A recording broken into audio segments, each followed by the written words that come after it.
I didn't walk away to prove a point or to hurt her. I left because staying would have broken me beyond repair. There comes a moment when love starts to feel like a war zone, when the person you trusted most becomes the source of your pain and uncertainty. You don't wait around to see how much worse it can get. You walk away, even if every step feels like tearing out a piece of yourself. That's exactly what I did.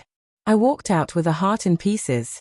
For months, I told myself she moved on quickly, that I didn't mean as much as I thought I did, that she never once looked back. I believed that, until the day I saw her again, standing in the rain, and everything I had convinced myself of fell apart. We hadn't always been this way. There was a time we were inseparable, late-night drives with no destination, stupid jokes no one else laughed at, whispered dreams only we knew about.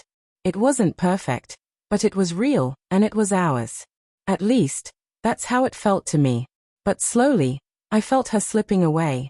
Not because she stopped caring completely, but because she stopped putting in the effort. The little things that used to mean so much began to vanish. No more good morning texts. No more smile when I walked in the room.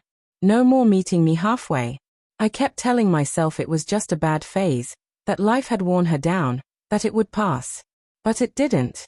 It was her slowly stepping back until one day, I was the only one holding on.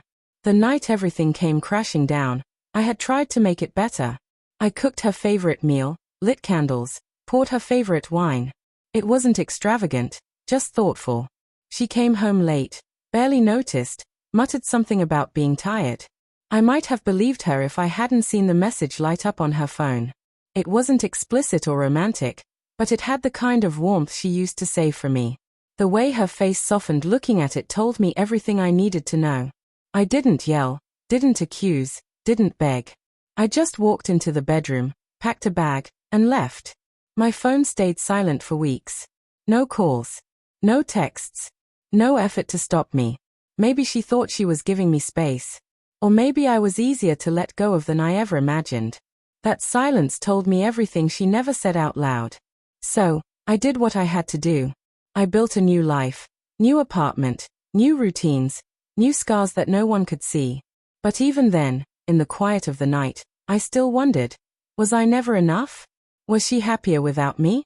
Those questions stayed buried inside me until one grey October afternoon when the rain brought them all rushing back. I had just stepped out of a shop, hood pulled over my head, hurrying through the light rain when I saw her across the street. She stood completely still, no umbrella, rain running down her hair and soaking her clothes. Her gaze was locked on me, and for a moment, my heart seemed to stop. She looked exhausted, fragile, as though she hadn't slept in days. Yet her eyes were the same as I remembered. I didn't know what I was supposed to do. Part of me wanted to turn and disappear, but my body moved toward her before my mind could catch up. When I reached her, we were both drenched, but neither of us said a word. Then, finally, she spoke. Her voice shook as she whispered, "I didn't know how to face you. I thought you hated me. That's why I stayed away. But not a single day has gone by when I didn't think of you." Her lips quivered as she took a step closer. "I wanted to call so many times, but I didn't deserve to hear your voice. I made mistakes. I didn't cheat, but I gave a part of myself to someone else that should have been yours, and I'll regret it forever." Rain trickled down her face as she stood there, trembling from the cold. Her eyes held no lies, only pain, only truth. She spoke again, more softly this time. "I can't undo what I did. I'm not here to ask you to take me back. I just need you to know that I'm sorry. You shouldn't have had to carry that pain by yourself." Something in me shifted then. The weight I had been dragging for months began to dissolve. I reached into my coat pocket and pulled out a napkin I'd grabbed earlier, handing it to her. She let out a shaky, tearful laugh. "Still so thoughtful," she said. I gave her a small smile. We stood there for a while longer, rain falling around us. Not as lovers, not even as friends, but as two people who had once shared something deep and had finally spoken their truths. "I'm glad you're doing okay," she said gently. "So am I," I replied. She turned and walked away. And for the first time since that night, I didn't feel shattered. I felt lighter. Free.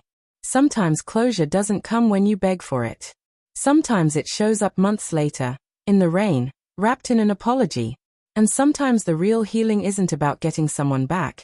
It's about finally hearing the truth you needed, even if it comes too late.